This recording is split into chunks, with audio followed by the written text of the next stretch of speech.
गिरिनन्दिनि नन्दितमेदिनि विश्वविनोदिनि नन्दनुते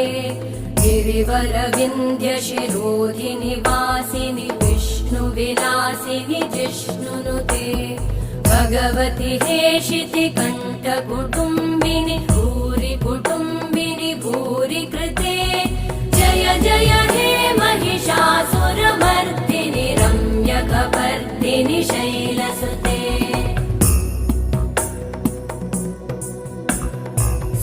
सुरवरवर्षिणि दुर्धरधर्षिणि दुर्मुखमर्षिणि हर्षरते त्रिभुवनपोषिणि शङ्करतोषिणि कल्मषमोषिणि घोषरते तनुजनिरोषिणि दिविसुतरोषिणि दुर्मदशोषिणि सिन्धुसुते जय जय हे महिषा